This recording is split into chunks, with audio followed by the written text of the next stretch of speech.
Hi, folks. We're with Tacitus today, your pushback channel. And thank you for joining this audio no pictures live stream. Please listen to this presentation as you would a radio broadcast as you're driving along in your car or your truck, or put in those earbuds as you're going along in public transport. In this essay, I'd like to talk about the government grant system. This is federal or state, I suppose, but the grant system that operates around Australia. Now, it's quite a leftist, pro-globalist, ideologically leftist, sort of pro-LGBTQ type government in office at the moment, and this, I'm sure, influences to some extent their grants and allocations of grants. So, just looking through a list, there's the way they present it. They describe the grants, and they obviously are trying to do it for gain political mileage, but when you go to the actual source material and have a look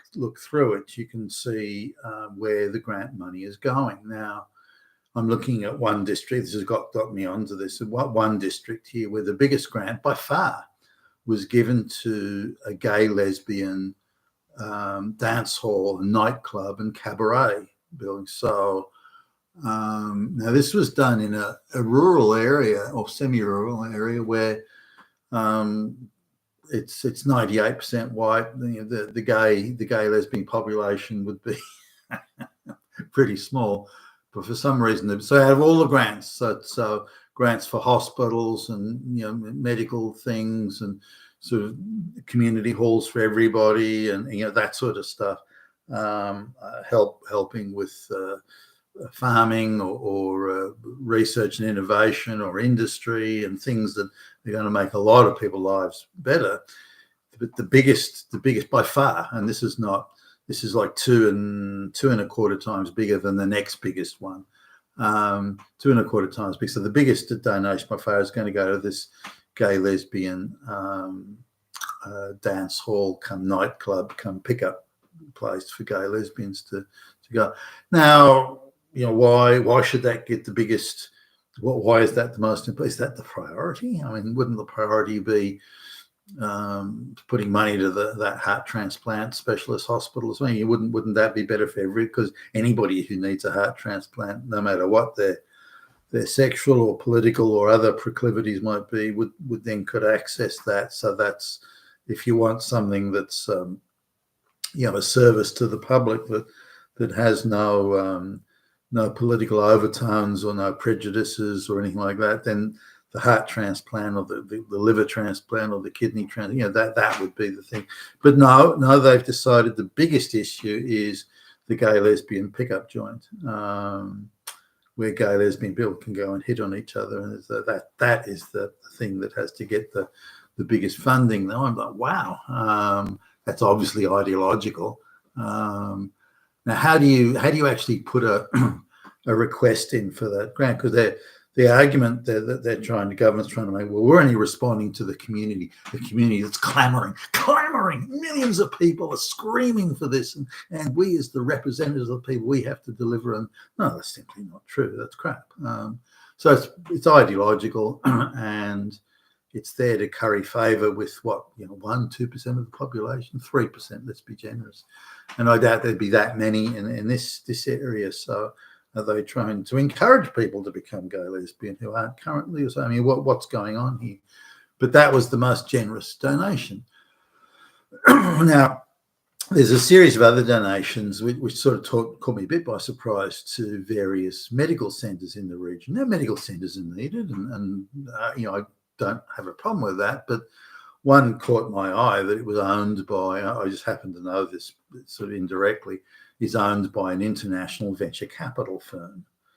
So the international venture capital firms are buying into medical centres in Australia, and they're relying heavily on getting very cheap third world doctors and engaging in just about every government-funded and subsidised health offering you can imagine, and they must be doing all right out of it. But anyway, they're there.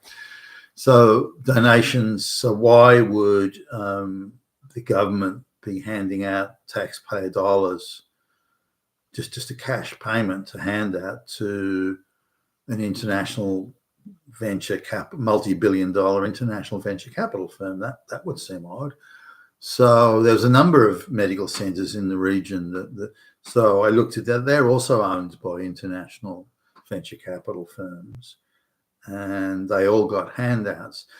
Then I looked at the ones, or just one actually, I looked at that is not owned by a venture capital firm, and they did not get a government grant. Now, why would that be? Why would the government be handing out money to international venture capital firms? Who knows? And I haven't drilled down any further than that. So, but having looked at this, I went to look at other regions because it's by region or district. So I went and have a look at other regions, and pretty much the same thing. The most generous grants are going to the LGBTQ venues and places, including crazy things like remodeling and refurbishing some building so it can be a specialist lesbian painting class so they can feel safe while they're learning to paint or something. I'm not even sure I understand that, but it's caught up in hysterical leftist, globalist, Marxist, ideological nonsense, and so who cares about the facts or the reality? But just and I haven't looked at every district, but just the next few districts I looked at also had that same pattern of behaviours. So we're looking at the most generous grants aren't going to places that would need it. For example, there's a factory in the region, and they've got some pretty innovative things they're doing, and they're spending quite a lot on research and development. I would think they would be entitled to a pretty decent grant. I mean, if you're giving money away, they would be people I would consider to be at the front of the line, not at the back. But they didn't get a penny. But the LGBTQ dance hall did, and got a very generous sum of money. And this was pretty much the pattern elsewhere. So why is it that money is being thrown at LGBTQ type causes or feminist this and so that, and anything that creates or fosters or assists social division of one sort or another, whether it be sexual or racial, or for example, if the Hindus want a special building in a nearly all Hindu area, why you would want a Hindu ghetto or a Arabic ghetto, Islamic ghetto is quite beyond me. But they were getting generous handouts as well. Why would you want it? No, I do understand in the the politics of it all that if you want their votes, you got to give them something. But goodness me, can't it be something that we can all benefit from, like a community swimming pool or something, so everybody can swim there, rather than targeting it directly along racial or sexual grounds? But that just indicates, I think, how corrupt our political system is. But that particularly irritated me, as well as giving away lots of taxpayer money to multi-billion-dollar international venture capital firms that are pretending to be offering health and medical services when in fact they're they've come to steal from the taxpayer. You've been fantastic today, your Pushback channel. Thank you for listening.